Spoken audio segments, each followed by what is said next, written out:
Bismillah, walhamdulillah, wa salatu wassalamu ala rasulillah. We continue reading from the 40 principles of the religion. Al-Arba by Imam Al-Ghazali rahimahullah. And we have reached the third defect of the tongue, and it's the third ailment, if you will. It is disputing and arguing.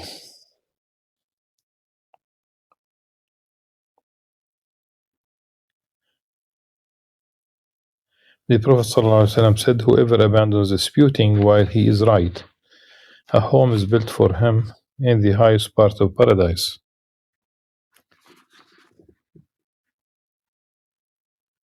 Whoever abandons it while he is wrong, a home is built for him on the outskirts of paradise.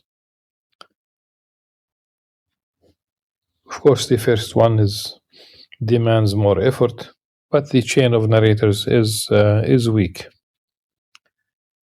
The same weakness applies to the next hadith.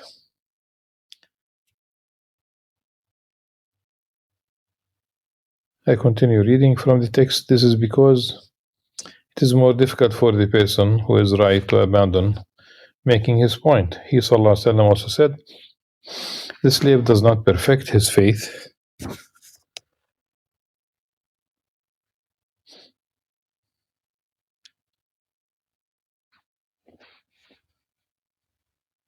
until he leaves off disputing, even though he is right." We have already said that the chain of narrators is weak.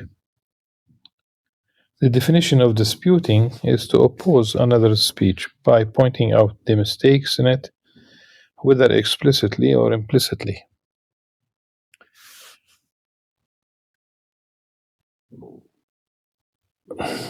Okay, explicitly or implicitly might not be the accurate translation. And because in Arabic it says إما في اللفظ أو في المعنى. إما في اللفظ أو في المعنى. So you point to mistakes in the actual wording, the grammar,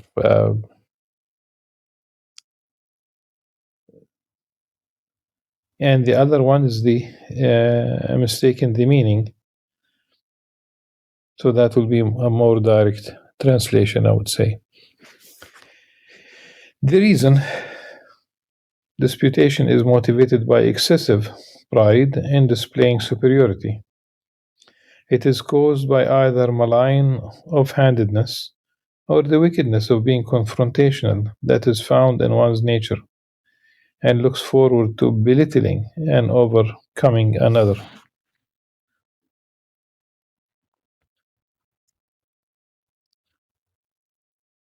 Again, disputation is motivated by excessive pride in displaying superiority. It is caused by either malign offhandedness or the wickedness of being confrontational. There's something missing. The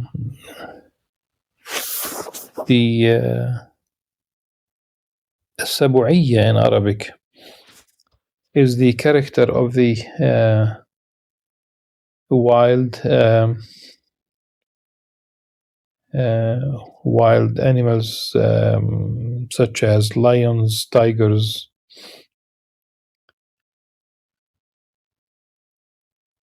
these big cats, if you will.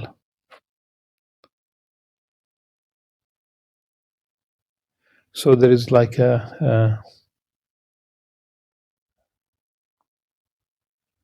that kind of wild monster inside. That's the motivation. So what does the Sab'a, do, it preys on other animals. So here it is preying, like it's just like this is something that one. I mean, I think the meaning is clear now.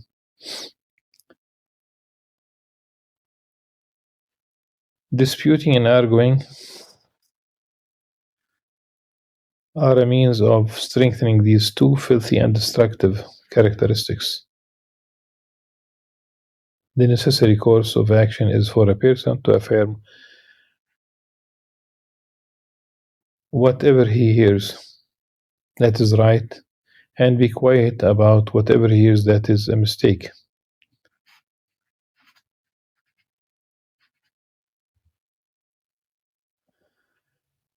Unless it were in regards to mentioning a beneficial religious point that would be listened to coming from him. In that case, he should remind the other with gentleness, not harshness. The fourth ailment is joking. Too much of it increases laughter, causes the heart to die,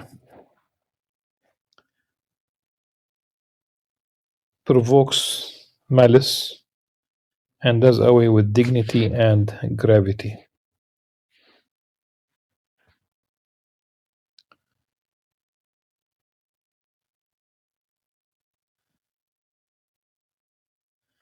The Prophet ﷺ said,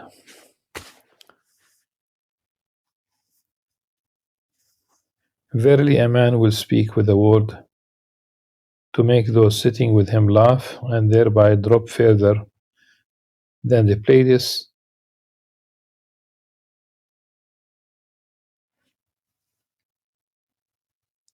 He ﷺ also said,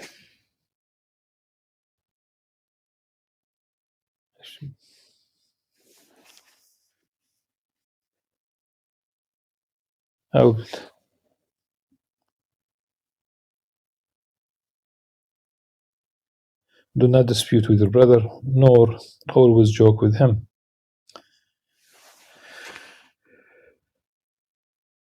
So there's a hadith that is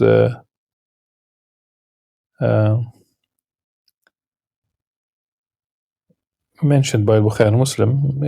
Has the same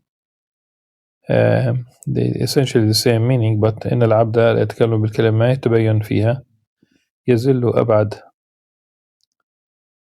بها إلى النار أبعد ما بين المشرق والمغرب.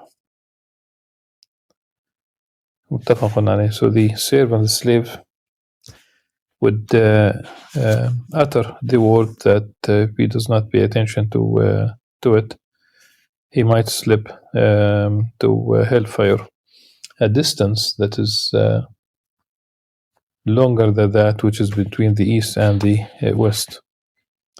And there's a hadith of the again it's weak, the attribute to the Prophet, but it's not do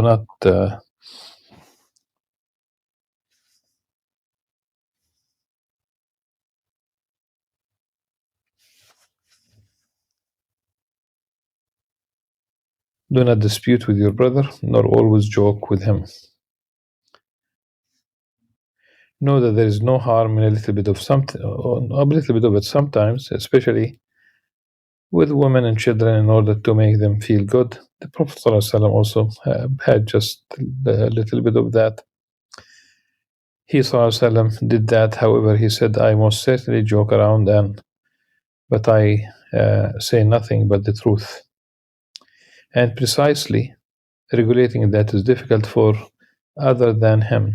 It has been narrated that he once raised Aisha radiallahu anha, and he once said he raised Aisha twice, really.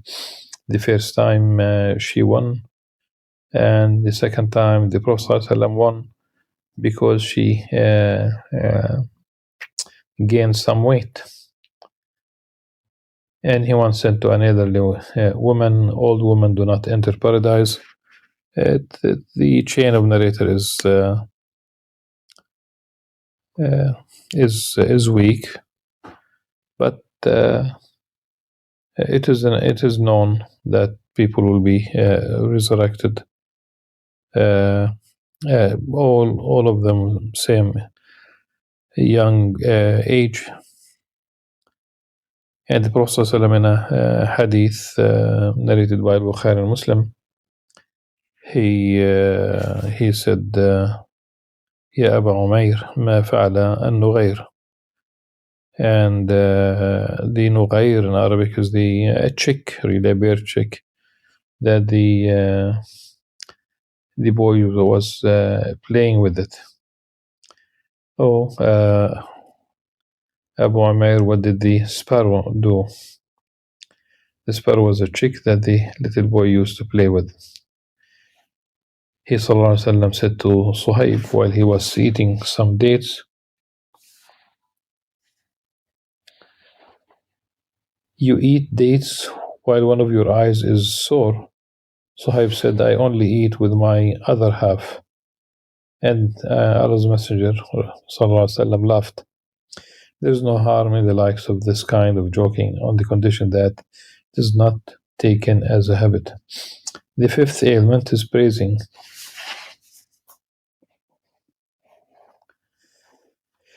As has become the habit of people and poets, whenever visiting decent people from the sons of this world,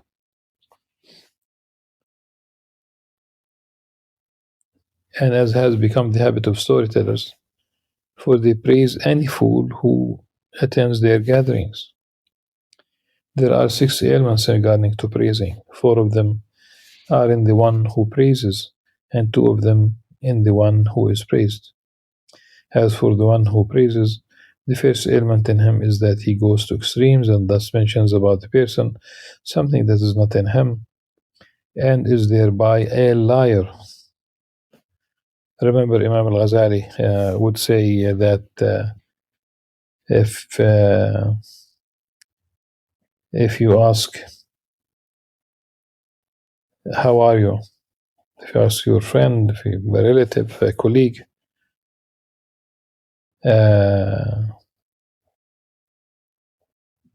and you don't care about him, then you have lied to him.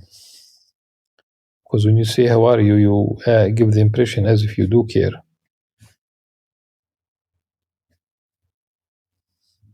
The second is that so just same thing. Yes, like when you invite people, the polite we think that it's a polite invitation, but we don't intend. It's a lie. It's a lie. Just watch out for any statement that you utter.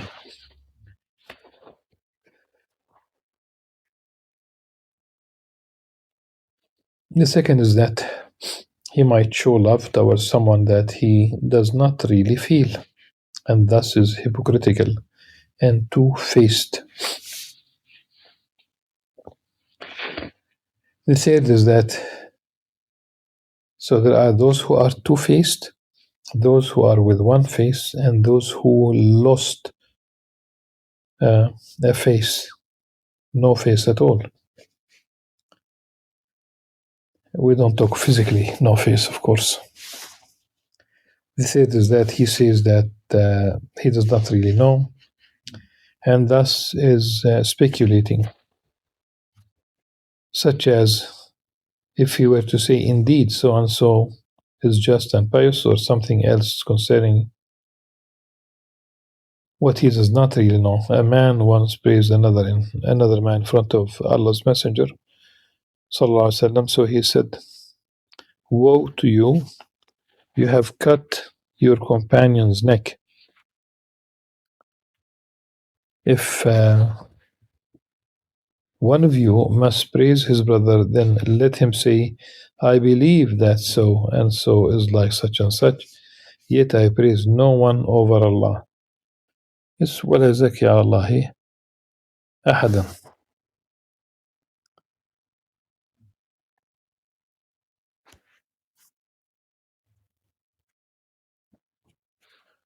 And this is narrated by Al-Bukhari and Muslim.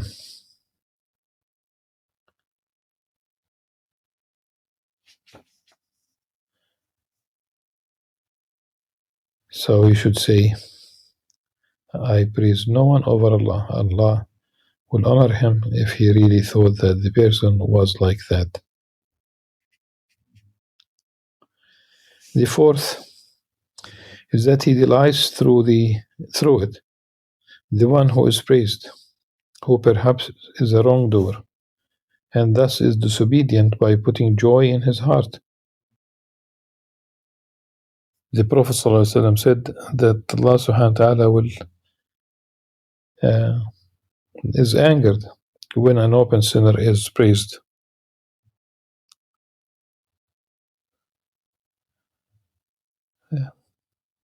The meaning is definitely correct, and probably one would put a question mark about the chain of narrators. Now Al-Hasan radiallahu anhu said, من دعا لظالم البقاء فقد أحب أن يعصى الله تعالى.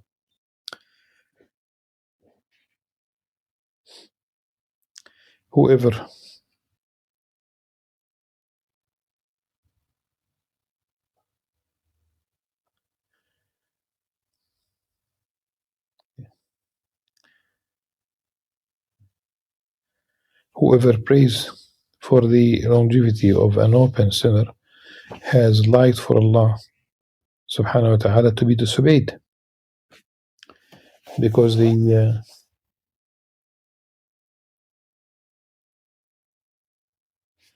sinner would, if he continues to sin with having a long life, that's basically not a good thing, to say the least.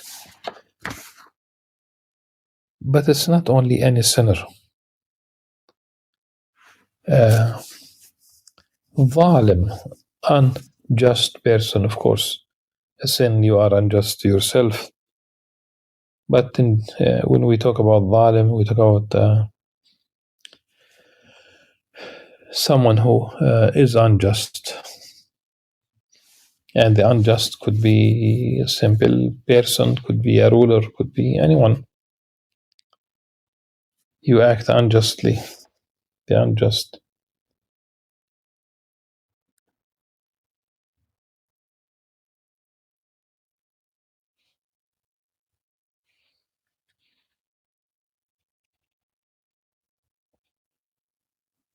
The openly sinful wrongdoer should be censored, so that his desire for wrongdoing and sin is abated.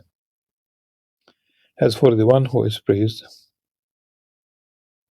one of the ailments in him is for pride or self-admiration to occur within him, which are both destructive. For this reason, the Prophet ﷺ said, you have cut your companion's neck. We have commented on this before. The second is that he becomes happy with it, dwells on his deeds, and becomes pleased with himself. The Prophet ﷺ said, if a man were to threaten another man with a sharpened knife, it would be better for him than praising him to his face.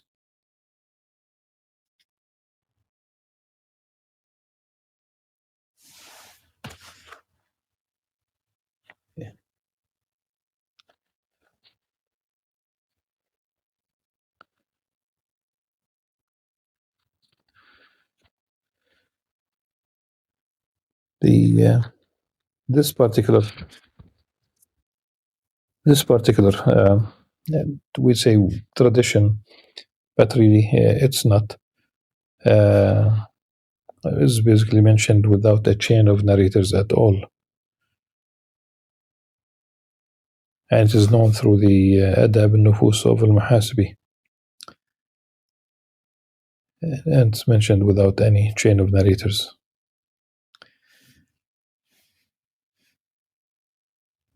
If the praise is secure from these ailments in the one who praises and the one who is praised,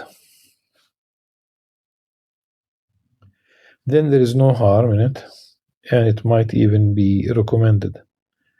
The Prophet ﷺ said, if the faith of Abu Bakr was weighed with the faith of the world, his faith would outweigh it.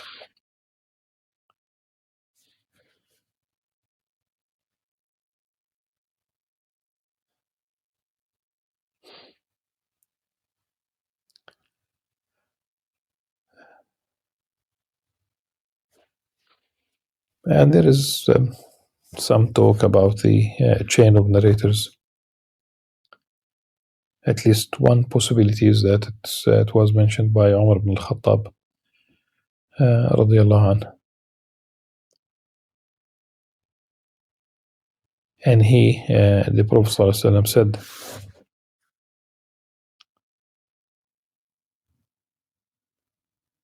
if I were not sent as a prophet, you would have been sent, O Umar.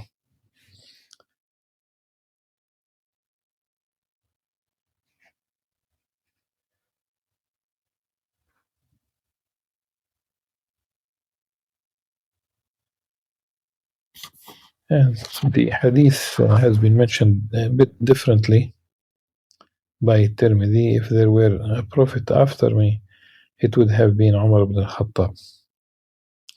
Allah subhanahu wa ta'ala ala wa alam bis-sawab.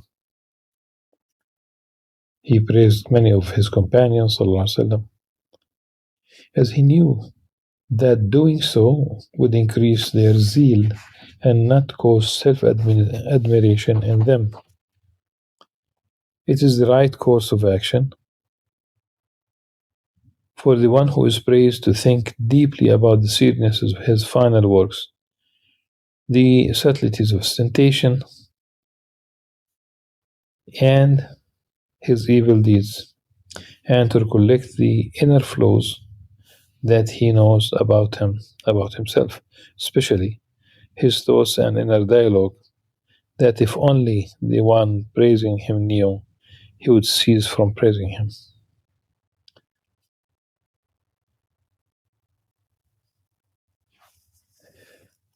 Don't be fooled by what people say about you by their praise.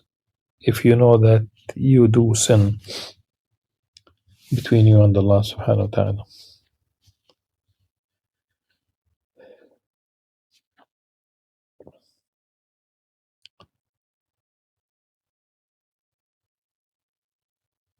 He should show a dislike for praise and hate it in his heart. The Prophet ﷺ alluded to this with his statement, throw dust in the face of the one who flatters excessively. Excessively, I don't think it's there in the Arabic.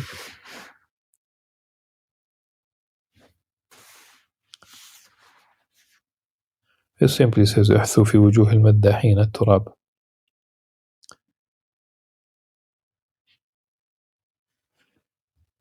It could be because of the stress on the dal of maddah.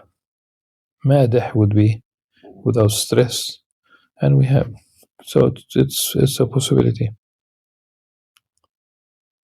Yes. And it has been narrated by Muslim. It has been narrated by Muslim.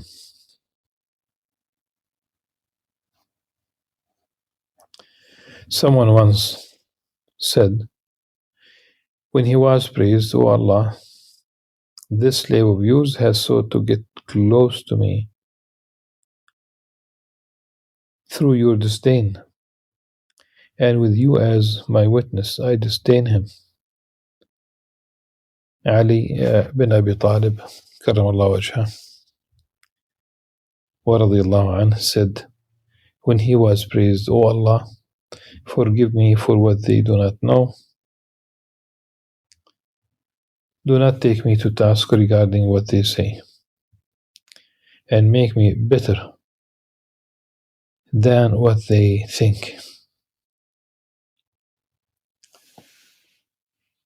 So this way we have completed the second principle, inshallah.